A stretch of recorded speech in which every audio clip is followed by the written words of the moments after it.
আজ শ্রাবণের শেষ দিন, সেই জন্য আমার বাড়ির কাছেই বাবা বড় কাছারি একটা মন্দির আছে। সেই মন্দিরটা খুবই জাগ্রত, বহু দূর দেশ থেকে লোক আসেন এখানে বাবার পুজো দেন। যে যার মতো মানত করে আর বাবা তার কথা শোনে, সেইভাবেই সবাইকে আশীর্বাদ দেন। আর আমরাও নিয়মিতভাবেই এখানে আসা যাওয়া করি। যখনই সময় পাই বাবার কাছে আসি আর পূজা দিয়ে যাই। গতকাল সোমবার ছিল, লাস্ট সোমবার, সেই জন্য প্রচুর ভিড় হয়েছিল। আর যেহেতু আমি বাড়ির কাছেই থাকি, মানে মন্দিরের কাছেই, সেই জন্য সোমবারটা আর আসলাম না। মঙ্গলবার আজকের দিনটাতেই শ্রাবণ মাসটা শেষ হয়ে যাচ্ছে।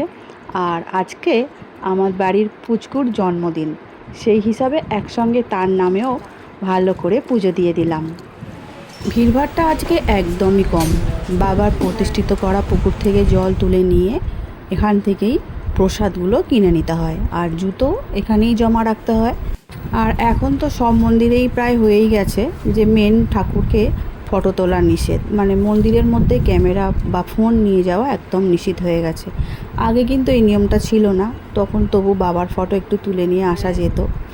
এখন আর কিছু করার নেই, চলো পুজোটা দিয়ে আসি। বাড়ি থেকে একটু দুধ নিয়েই গিয়েছিলাম, গঙ্গা জল। আমি ওই ত্রিবেণী সঙ্গমে গিয়েছিলাম, ওখানকার গঙ্গা জলও আমি নিয়ে এসেছিলাম।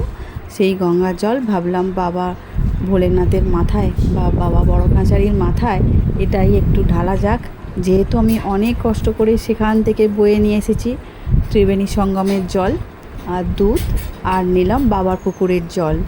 দিয়েছি একটু নারকেলের জলও, যেহেতু নারকেলটাকে ফাটিয়ে ওখানে পুজো দেওয়া হয়েছে। সেইভাবেই সব কিছু নিয়েই মন্দিরটিকে আমরা 3 বার প্রদক্ষিণ করে নিচ্ছি, যেটা নিয়ম সেইভাবেই করে নিচ্ছি। আর এখানে ভীষণভাবে বাতাসা হরিণটো দেওয়া হয়। পুজো তো দেওয়া হয়ে গিয়ে বাইরের দিকে বেরিয়ে এসেছি। এখানেও শিব মন্দির আছে, নন্দী মহারাজ আছেন, আর প্রদীপ, ধূপ, মোমবাতি সব কিছু জ্বালার ব্যবস্থা বাইরেই করা আছে। আমরাও সবাই মিলে পুজো দিয়ে দিলাম। দেওয়ার পরে এখানে এসে ধূপ, মোমবাতি, প্রদীপ জ্বালিয়ে ঠাকুরকে ভালোভাবে আরতি করে নিলাম।